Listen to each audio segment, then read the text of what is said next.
Reels ନିଶା ଏମିତି ଯେ ମୃତ୍ୟୁ ମୁଖରୁ ବଞ୍ଚିଲେ ଯୁବତୀ। ରିଲ୍ସ କରୁ କରୁ ଅସାବଧାନତା ଯୋଗୁଁ ପାଣି ଭିତରେ ଖସି ପଡ଼ିଲେ ଦୁଇ ଯୁବତୀ। ପାଣିର ପ୍ରଖର ସୁଅରେ ଭାସି ଯାଇଥିଲେ ଦୁଇ ଜଣ। ବଞ୍ଚିବା ପାଇଁ ଚିତ୍କାର କରୁଥିଲେ। ପାଖରେ ପରିବାର ଲୋକେ ଥିଲେ ବି କେହି କିଛି କରିପାରୁନଥିଲେ। ତେବେ ଚିତ୍କାର ଶୁଣି ଏମାନଙ୍କ ସହ ଯାଇଥିବା ଦୁଇ ଜଣ ଡ୍ରାଇଭର ନିଜ ଜୀବନକୁ ବାଜିରେ ଲଗାଇ ପାଣି ଭିତରକୁ ଡେଇଁ ପଡ଼ିଥିଲେ ଆଉ ମରଣ ମୁହଁରୁ ଏମାନଙ୍କୁ ଟାଣି ଆଣିଥିଲେ। ଏ ଦୃଶ୍ୟ ହେଉଛି ମାଲକାନଗିରି ଜିଲ୍ଲା ଗୋବିନ୍ଦପାଲି ନିକଟ ଗୁମା ଝରଣ ଜଳପ୍ରପାତର ଚିତ୍ର। ଗତକାଲି କୁଡୁମୁଲୁ ଗୁମାର ଏହି ଦୁଇ ଯୁବତୀ ପରିବାର ସହ ପିକନିକ ପାଇଁ ଏଠାକୁ ଆସିଥିଲେ। ତେବେ ସେଠାରେ ବୁଲାବୁଲି କରିବା ବେଳେ ରିଲ୍ସ କରୁଥିଲେ ଆଉ ସେହି ସମୟରେ ଗୋଡ଼ ଖସିଯିବାରୁ ପାଣିରେ ପଡ଼ିଯାଇଥିଲେ। ତେବେ ଗୋବିନ୍ଦପାଲିର ଦୁଇ ଜଣ ଡ୍ରାଇଭର ଜିତୁ ଗୌଡ଼ ଏବଂ ଦୀପକ ଗୌଡ଼ ନିଜ ଜୀବନକୁ ବାଜି ଲଗାଇ ପାଣି ଭିତରକୁ ଡେଇଁ ଯୁବତୀ ଦୁଇ ଜଣଙ୍କୁ ଉଦ୍ଧାର କରିଥିଲେ।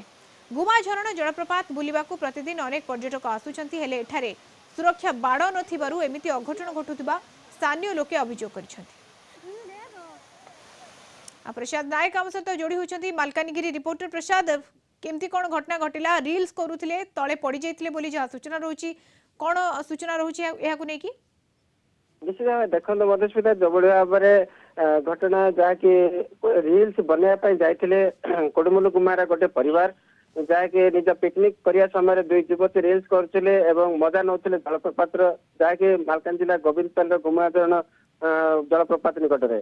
तेज यही समय युवती जनक जो भाव में धीरे धीरे गभीर जल भर को दुई जन चली जाते यही समय निज संपर्क लोक बचाई नवेदन करते जहाँ आप शुणुवे कि तार आवाज जो स्थान से छिड़ा होइथिले प्रसाद से स्थान रे केते पानी रहितला?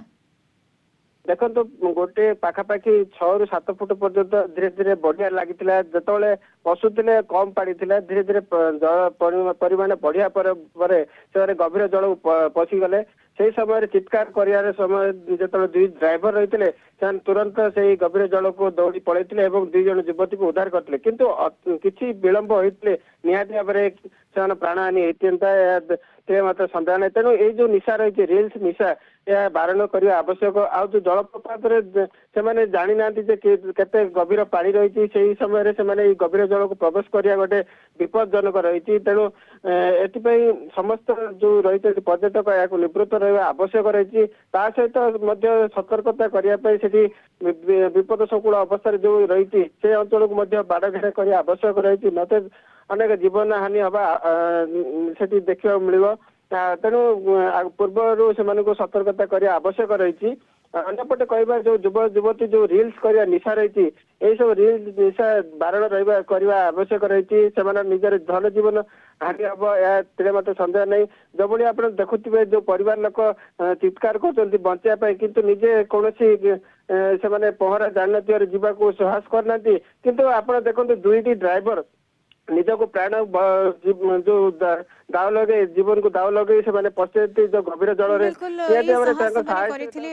उद्धार ये बाबा देवार कथा किंतु बड़ कथा होची रील्स निशा रे युव पीढ़ी एते वर्तमान समय कबलित होइछंती जे वर्तमान जीवन गोटे प्रकार विपद रे पड़ुछि ताहा मध्य से देखा भूली जाउछंती। वर्तमान ये चित्र जहाँ आम देखिपे ये गोटे उदाहरण कहुई पारे। बहुत बहुत धन्यवाद प्रसाद आपन सूचना पाई। प्रसाद नायक मालकानगिरी रिपोर्टर जोड़ी होते आम सहित।